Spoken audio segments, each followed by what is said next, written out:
Commander Vexthara adjusted her bioluminescent eye stalks, watching the latest batch of human recruits shuffle into the combat training facility aboard the Nexus station. Her mandibles clicked in what passed for amusement among her species, the Kethnari. 23 cycles she had been training warriors from across the galaxy, and humans? Well, humans were special. "Oh, wonderful," she muttered, her translator converting her chittering into Galactic standard. Another group of pink, squishy bipeds who think they can fight because they have opposable thumbs and anger issues. The training hall stretched for roughly 50 meters, its reinforced durasteel walls bearing scorch marks from previous sessions. Combat drones hovered silently near the ceiling, their sensors tracking every movement. The air recyclers hummed steadily, working overtime to filter out the various atmospheric requirements of the mixed species aboard the station. At the front of the group stood Captain Maya Reeves, her dark hair pulled back in a regulation ponytail, green eyes scanning the facility with professional interest. Behind her, Lieutenant Jake Morrison cracked his knuckles with audible pops that made several alien observers wince. Sergeant Lisa Park adjusted her utility belt, while Corporal Tom Bradley whispered something that made his squad mates chuckle. "Attention, mammals!" Vexthara's voice boomed through the hall, enhanced by the facility's acoustic amplifiers. "I am Commander Vexthara, your primary combat instructor. For the next 6 rotations, you will learn to fight like proper warriors, not like the undisciplined barbarians your species is known for." Maya stepped forward, her posture relaxed but alert. "Commander, with all due respect, we've reviewed the training parameters. Our team has extensive combat experience across multiple theaters." "Oh, how delightful!" Vexthara's translator struggled with her sarcastic tone. "The humans think they know about fighting. Tell me, Captain Reeves, have you ever faced a grim Deathstalker in single combat? Have you dodged plasma fire while hanging upside down from a cliff face? Have you survived a zero-gravity knife fight with a species that has 6 arms?" "Well, no, but precisely my point." Vexthara's 4 arms gestured dismissively. "Your species fights wars with loud explosions and brute force. Here, we teach precision, technique, and actually staying alive long enough to see your offspring graduate from their larval stage." Jake snorted. "Lady, no offense, but humans have been fighting wars since before we figured out fire. We might surprise you."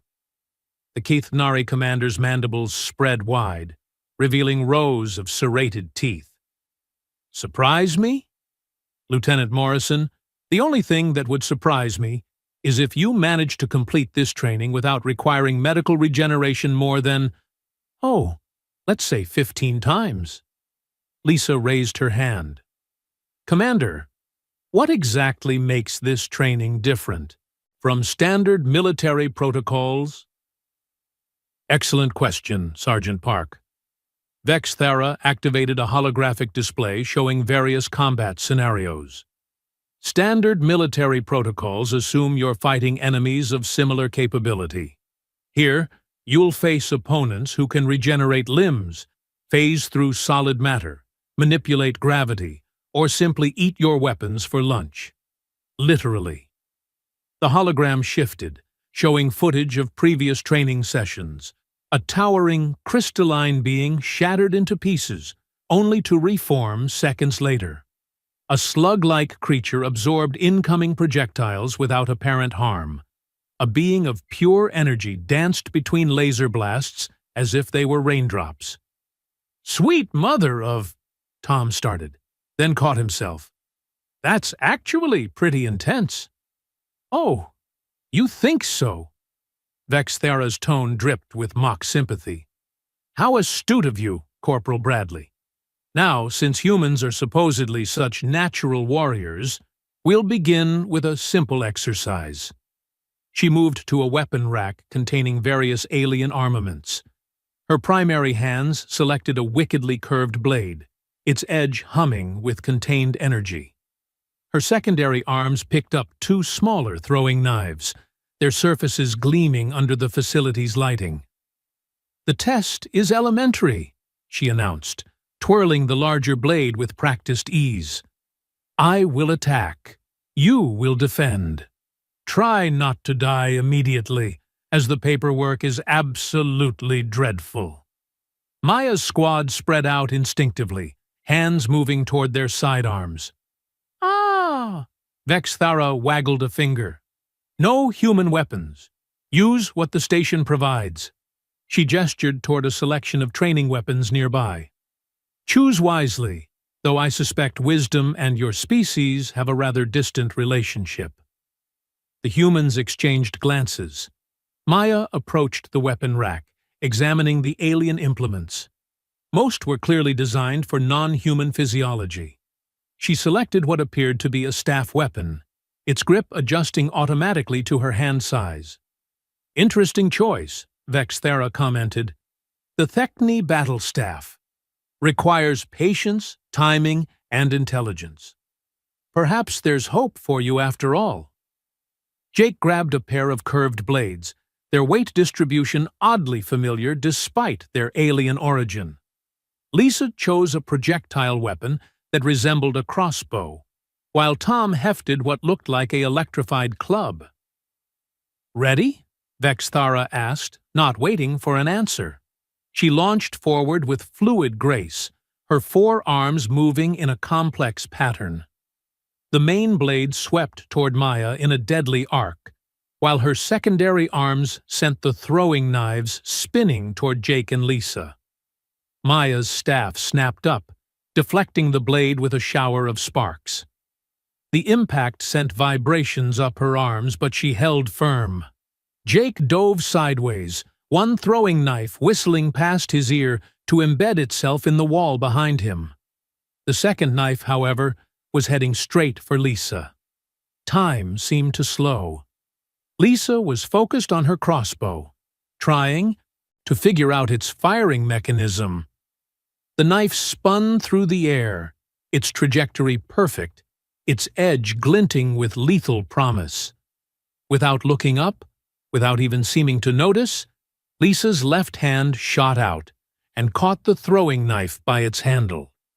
Her fingers closed around the grip with casual precision, as if she were catching a tossed ball rather than a weapon capable of penetrating armor plating. The training hall fell silent. Vexthara's four arms froze mid-motion. Her bioluminescent eyes dimmed, then brightened, then dimmed again as her neural processors struggled to analyze what she had just witnessed. Lisa finally looked up from the crossbow, noticing the sudden quiet. She glanced at the knife in her hand, then at the stunned alien commander. "Is class over?" she asked, her tone perfectly casual. Jake slowly picked himself up from the floor, staring at his squadmate. "Lisa, did you just catch a knife without looking?" Maya finished, lowering her staff. "Yeah, she did." Tom's electrified club slipped from his suddenly nerveless fingers, hitting the floor with a metallic clang that echoed through the silent hall. Vexthara's mandibles worked soundlessly for several seconds. When she finally spoke, her translator seemed to struggle with the concepts she was trying to express. "That is not, you did not." She paused, her bioluminescent patterns flickering rapidly. "How did you calculate the trajectory without visual confirmation? How did you determine the rotational velocity? How did you account for the gravitational variance between your homeworld and this station?" Lisa shrugged. "I heard it coming. Figured it was either catch it or get stabbed. Catching seemed like the better option." "You heard it coming." Vexthara's voice was flat, emotionless. "Yeah." It made this kind of whooshing sound, with a little whistle from the edge cutting through the air. "Basic physics, really." "Basic physics." The commander repeated the words as if they were a foreign language. Maya stepped forward, sensing an opportunity. "Commander, with all due respect, humans have been throwing and catching things since before we developed written language. We play games where we hit small balls traveling at over 40 meters per second with wooden sticks. Children catch flying discs for entertainment. Our reflexes are, well, they're kind of our thing." Vexthara's eye stalks swiveled to focus on Maya. "Your thing." "Our thing," Maya confirmed. The alien commander moved to her weapon rack, selecting 3 more throwing knives. She held them in a fan pattern, their edges gleaming menacingly. "Very well," she said, her tone taking on a dangerous quality. "If reflexes are your specialty, let us see how specialized you truly are." Without warning, she launched all 3 knives simultaneously. One toward Maya, one toward Jake, one toward Tom. Each blade spun through the air at different angles, different velocities, different trajectories. Maya's staff intercepted the first knife with a precise block, sending it clattering harmlessly to the floor. Jake rolled sideways, letting his blade pass overhead before coming up in a defensive crouch. Tom, however, stood frozen as the third knife spun directly toward his chest. Lisa sighed, a sound of mild exasperation. Her right hand flicked out, plucking the spinning blade from the air as easily as she had caught the first one. This time, she examined the weapon more carefully, testing its balance. "Decent craftsmanship," she commented. "The weight distribution is a little off for optimal throwing, but the edge retention is excellent. What kind of alloy is this?" Vexthara's bioluminescent patterns had shifted to what any Kethnari would recognize as deep confusion mixed with growing concern. The alloy is not important," she stammered. "What is important is that you just again without looking—" "Oh, I was looking that time," Lisa corrected helpfully.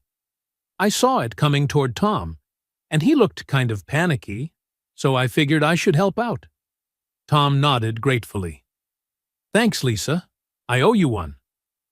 "No problem. We're a team, right?"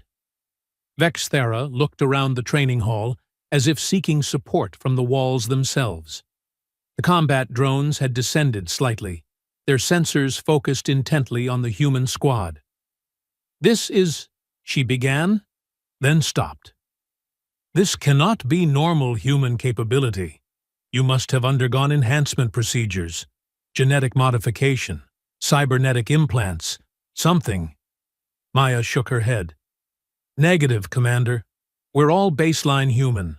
No modifications, no enhancements. Lisa just has really good reflexes." "Really good reflexes," Vexthara repeated mechanically. "Well, I did play a lot of sports in school," Lisa offered. "Soccer, tennis, cricket. Oh, and I was on the knife-throwing team at the academy." "Knife-throwing team." The commander's translator seemed to be having difficulty with the concept. "Yeah, it's a pretty popular sport back on Earth. We throw knives at targets for accuracy and speed. It's good for hand-eye coordination and spatial awareness." Jake grinned. "Don't forget the juggling." "Oh, right. I also juggle. It's just a hobby, but it helps with tracking multiple objects in motion." Vexthara's eye stalks drooped slightly. "You juggle. For fun?" "For fun," Lisa confirmed cheerfully. The alien commander walked over to her weapon rack and selected a dozen throwing knives. She arranged them in a careful pattern on a nearby table, their edges forming a glittering array of sharp metal. "Sergeant Park," she said slowly, "I want you to understand something. These weapons are designed to kill. They are not toys. They are not sporting equipment. They are instruments of death, crafted by artisans who have spent centuries perfecting their lethality." Lisa nodded seriously. "I understand, Commander." "Good." Vexthara picked up 6 of the knives, one in each hand. Because I am about to. Throw all of these at your squad simultaneously, from multiple angles, at combat velocity. Maya tensed. Commander, that seems unnecessarily. Your sergeant believes she can catch flying objects, Vexthera interrupted. Let us test that belief under properly challenging conditions. The Kethnari commander backed up to the center of the training hall, positioning herself for optimal targeting angles. Her forearms moved in a complex warm-up routine, loosening muscles and joints for maximum throwing accuracy. This is insane, Tom muttered. She's going to kill us. No, Maya said quietly, watching Lisa's expression. I don't think she is. At least, not if Lisa's as good as she seems to be. Lisa was studying Vexthara's movements, her head tilted slightly, as if listening to something only she could hear. Her stance had shifted subtly, weight balanced on the balls of her feet, hands loose at her sides. You know, she said conversationally, this reminds me of a game we used to play back home. Five-Knife Monty. Except, usually, there weren't this many people who could get hurt if I missed. If you missed? Jake asked incredulously. Well, yeah, I'm good, but I'm not perfect, though I haven't missed in, about 3 years now. Vexthera's preparations were complete. She held the 6 knives in a spread pattern, their points gleaming under the harsh training lights. Are you ready, humans? She called out. Maya looked at her squad. Jake was crouched in a defensive position, ready to dodge. Tom had backed against a wall, his face pale but determined. Lisa stood calmly in the center of their group, looking almost bored. Ready, Maya called back. Vexthara's 4 arms moved in perfect synchronization. 6 knives launched through the air simultaneously, each following a different trajectory. 2 spun toward Maya from opposite sides, one headed for Jake's midsection, another arced high toward Tom's position.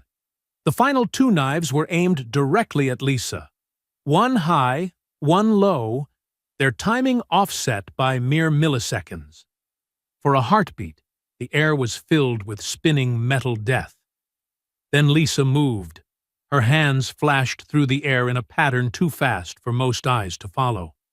One knife disappeared into her left palm. Another vanished into her right. A third knife materialized in her grip as she spun sideways. The 4th and 5th knives seemed to simply cease their flight, appearing in her hands as if by magic. The 6th knife, the one aimed at Tom, hung in the air for a moment longer. Lisa glanced at it almost dismissively, then reached out with her foot and kicked it gently aside. The blade tumbled harmlessly to the floor. The entire sequence had taken less than 2 seconds. Lisa straightened up, now holding 5 alien throwing knives in various grips. She examined them with professional interest, testing their balance and edge alignment. These are actually really well made, she commented. The metallurgy is impressive. What's the hardness rating on this steel? Vexthera stood frozen in her throwing stance, all 4 arms still extended from her release position. Her bioluminescent patterns were cycling rapidly through the entire Kethnari emotional spectrum. That is not possible, she whispered.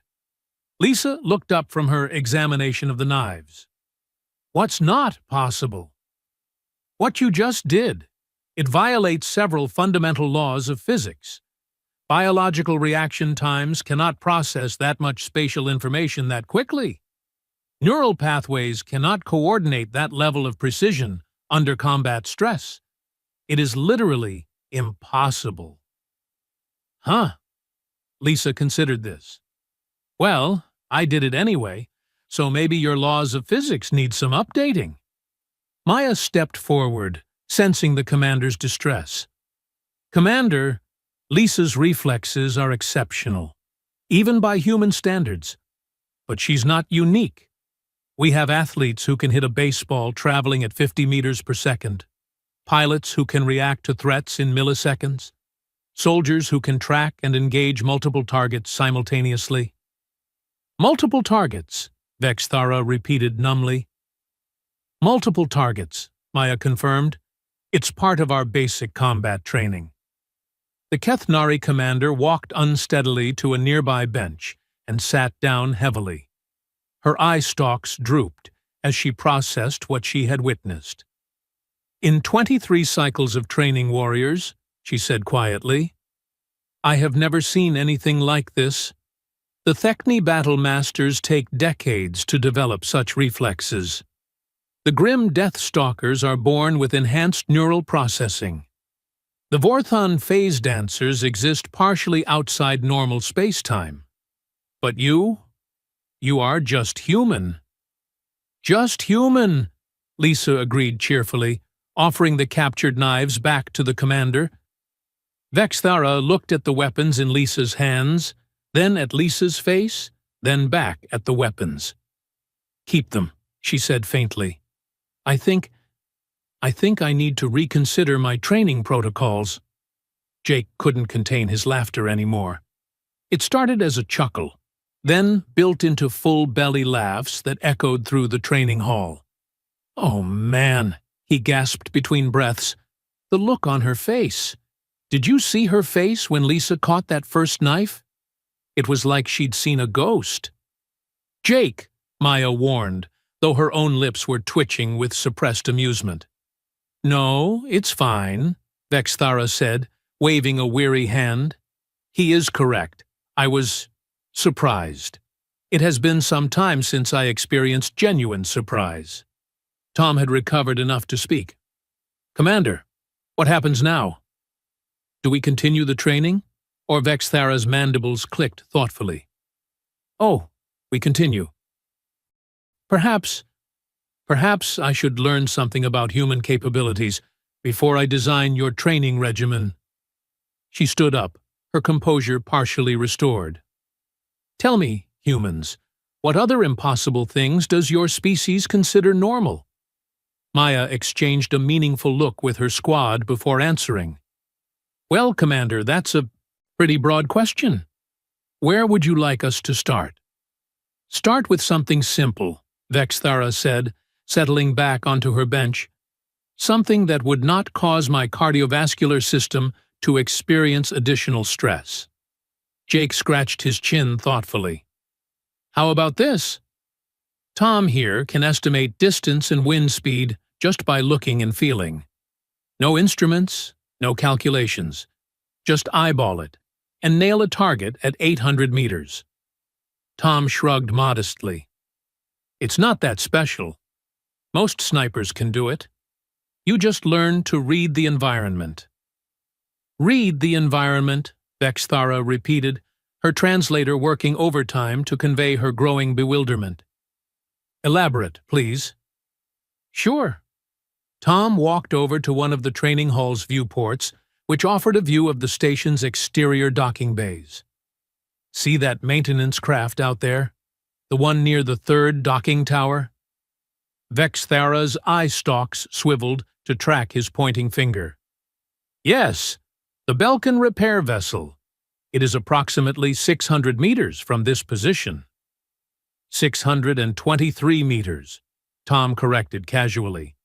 There's a microcurrent in the station's atmospheric recycling system, creating a slight crosswind from the port side. Velocity roughly 4 meters per second. The artificial gravity in this section is running about 2% below standard, which would affect projectile drop over that distance. The Kethnari commander's bioluminescent patterns flickered rapidly. How could you possibly know any of that information? The distance? Perspective reference points. I know that docking tower is 40 meters tall from the technical specifications we reviewed before boarding. I can use that to calculate relative distances. The wind? I can feel the air circulation on my skin. The gravity variance? My inner ear detects the slight difference in gravitational pull. Jake nodded enthusiastically. And that's not even his best trick. Show her the thing with the sounds, Tom. What thing with the sounds? Vexthera asked, though her tone suggested she was no longer certain she wanted to know. Tom closed his eyes and tilted his head slightly. There are 47 distinct mechanical systems operating within audible range right now. The primary life support pumps are running at 96% efficiency, which means they'll need maintenance within the next 2 rotations. Someone in Section C7 is using a plasma torch, probably for hull repairs, and there's a small coolant leak in the ventilation system about 3 decks above us. That is completely impossible, Vexthera stated flatly. Organic hearing cannot differentiate between that many simultaneous sound sources. Actually, it can, Lisa interjected. Humans evolved as persistence hunters. We had to track prey across long distances, often by following sounds and scents that other predators couldn't detect. Our brains are wired to process massive amounts of sensory data and extract useful patterns. Persistence hunters, the commander muttered, making notes on a datapad that had materialized in one of her hands. Continue. Maya decided to test the waters further. Jake here has perfect spatial memory. He can navigate complex environments after seeing them only once. No maps, no guidance systems. Define complex environments, Vexthera said suspiciously. Jake grinned. Last month, our unit was deployed to an abandoned mining complex on Kepler 438b. 17 levels, over 2,000 interconnected chambers, multiple emergency lockdown zones, and a layout that had been modified dozens of times over 3 centuries. I walked through it once with the advanced scout team. And when our main force arrived 2 days later, and their navigation systems failed due to mineral interference, I led 400 soldiers through the entire complex to complete the mission. Never took a wrong turn, never had to backtrack. Vexthera's mandibles worked silently for several moments. That level of spatial processing requires computational power beyond organic neural capacity. Maybe for your species, Jake said with a shrug. For humans, it's just paying attention to details, counting steps, noting landmarks, building a mental map as you go. Sailors have been doing it for thousands of years. Thousands of years, the commander repeated weakly. Oh, that's nothing, Lisa said cheerfully. Humans have been developing specialized abilities for much longer than that. Maya here can read micro-expressions and body language so accurately that she can predict what someone's going to do before they do it. Maya held up a hand. That's an exaggeration. I can just read non-verbal cues better than most. It's useful for negotiations and tactical planning. Demonstrate, Vexthera commanded, leaning forward with interest. All right. Maya studied the alien commander carefully. You're planning to test us again. Something more challenging than the knife exercise. You're curious about our capabilities, but also concerned about the implications for your training program. You're wondering if other human units possess similar skills, and you're already formulating a report for your superiors. Vexthera's bioluminescent patterns froze completely. That is disturbingly accurate. Your posture shifted when we started describing our abilities.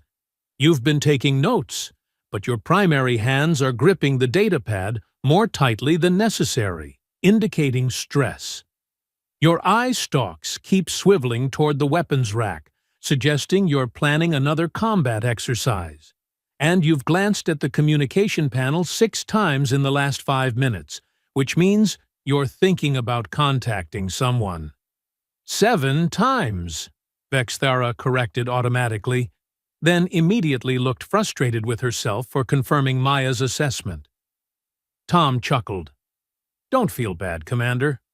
Maya once predicted an entire negotiation strategy just from watching the opposing delegation walk into the room. She had our counterarguments prepared before they even sat down. It's not magic, Maya explained. Humans are social creatures. We've evolved to read each other's intentions for survival. Parents need to understand what their children need. Hunters need to coordinate without verbal communication. Traders need to know if someone is lying about a deal. These skills developed over hundreds of thousands of years. Vexthara was scribbling frantically on her datapad now. Fascinating. Absolutely fascinating. Your species appears to have developed multiple forms of enhanced sensory processing as standard evolutionary adaptations. We prefer to think of it as being well-rounded, Jake said with a grin. Well-rounded. The commander looked up from her notes.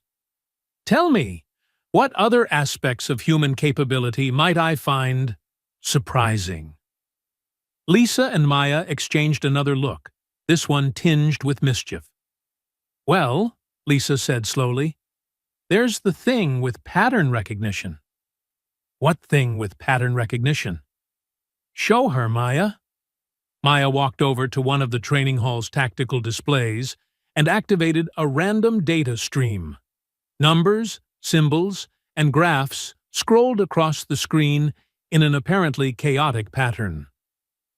This is real-time sensor data from the station's external monitoring systems, Maya explained. Traffic control information, energy readings, communication logs, maintenance schedules. To most beings, it would appear to be random data. She watched the display for perhaps 30 seconds, her eyes tracking the scrolling information with casual interest. But it's not random, she continued. There's a supply convoy approaching from the Rigel sector, 3 heavy transports and an escort frigate. They'll arrive in approximately 4 hours. One of the transports is carrying medical supplies, another has engineering components, and the third is loaded with recreational materials. The escort is running a standard patrol pattern, but their energy signature suggests they're carrying experimental weaponry for field testing. Vexthara stared at the display, then at Maya, then back at the display. That information is not contained in this data stream, she said carefully. Not explicitly, Maya agreed. But it's there if you know how to look for it. The traffic control data shows approach vectors and timing. Energy signatures indicate cargo types. Communication logs reveal priority levels and special handling requirements. The patterns tell the story. You extrapolated all of that from 30 seconds of observation. Give or take, Maya said casually.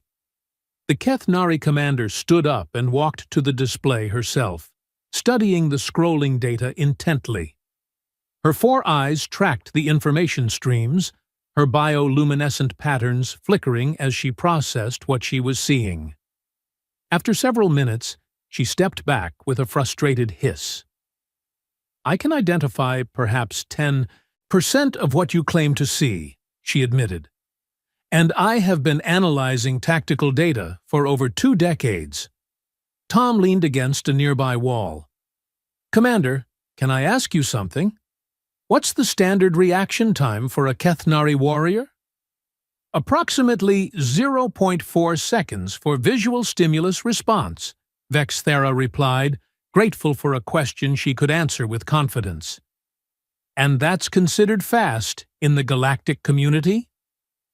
Among the fastest, yes. Only the Vorthan phase dancers and the grim Deathstalkers demonstrate superior reaction times. Interesting. Tom pulled a small metal coin from his pocket. Human average is about 0.25 seconds, but under combat conditions, with adrenaline and training, we can get down to 0.1 seconds or better.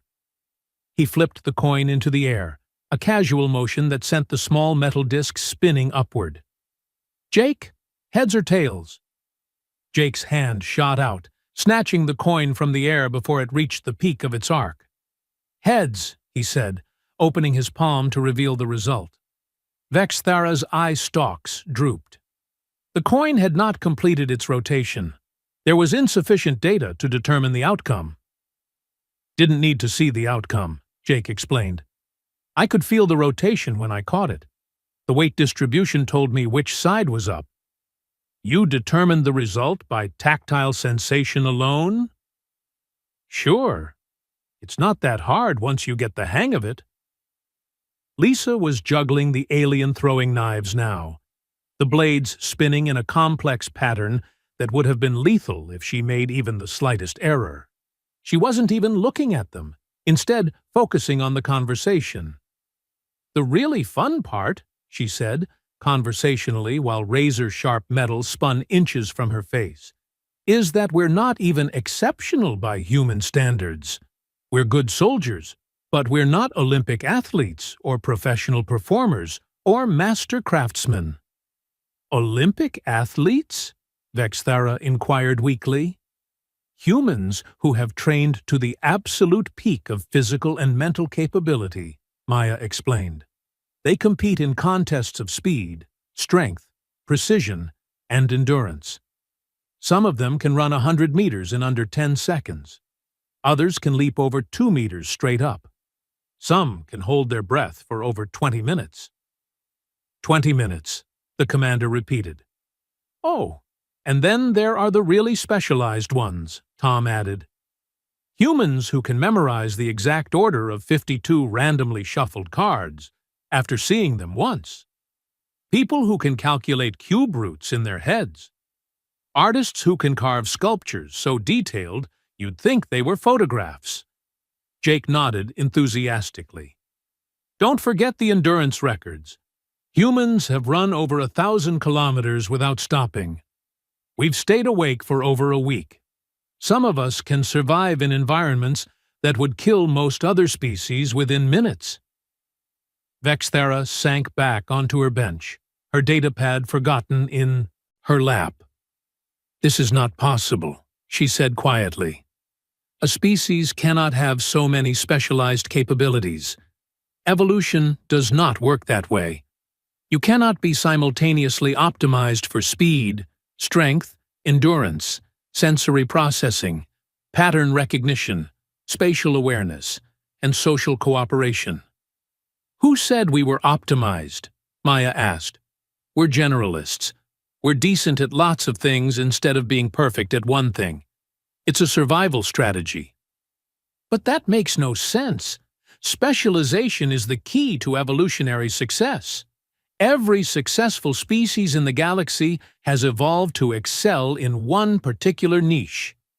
Lisa caught all 5 throwing knives in one hand and finally looked at the distraught alien commander. Maybe that's the problem, she said gently. Maybe that's why humanity seems so strange to the rest of the galaxy. Everyone else specialized. We stayed flexible. The training hall fell silent except for the steady hum of the life support systems. Vexthara sat motionless for a long moment, processing everything she had learned. When she finally spoke, her voice was barely above a whisper. Do you realize what this means? She asked. If human capabilities are truly this diverse, if your species combines this level of adaptability with technological advancement and coordinated tactics, it means we might actually be useful in a fight? Jake suggested helpfully.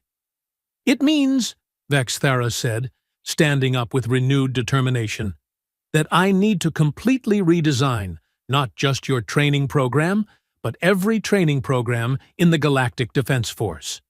We have been preparing for wars against specialized enemies. We have never considered what it would mean to fight alongside generalized allies. She activated her communication panel with one hand while gathering her weapons with the other 3. Command, this is Instructor Vexthara. I need to speak with the Training Division Director immediately. Priority Alpha. The panel crackled to life. Instructor, this is Command.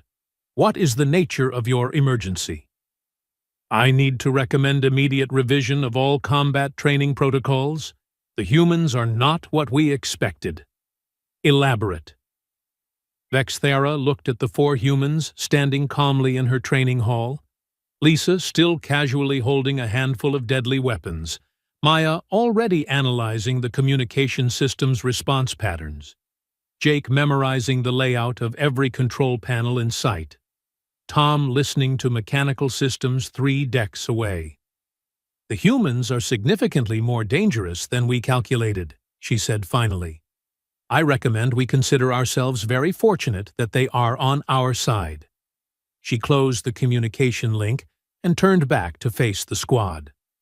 "Well," she said, her mandibles spreading in what might have been a smile, "I believe this concludes today's lesson, though I suspect you have taught me far more than I have taught you." Maya stepped forward with a respectful nod. "Commander." "For what?" "It's worth. We appreciate the opportunity to train with the Galactic Defense Force. Working with other species has taught us a lot about different approaches to combat and strategy. And we're looking forward to learning more," Lisa added, finally setting the throwing knives aside. "Even if we have to catch a few more knives along the way." Vexthara's bioluminescent patterns shifted to what any Kethnari would recognize as genuine amusement mixed with anticipation. "Oh, Sergeant Park," she said, gathering up her remaining weapons, "I have a feeling that catching knives will be the least of what you'll encounter in the battles to come. The galaxy is about to discover what happens when humans go to war."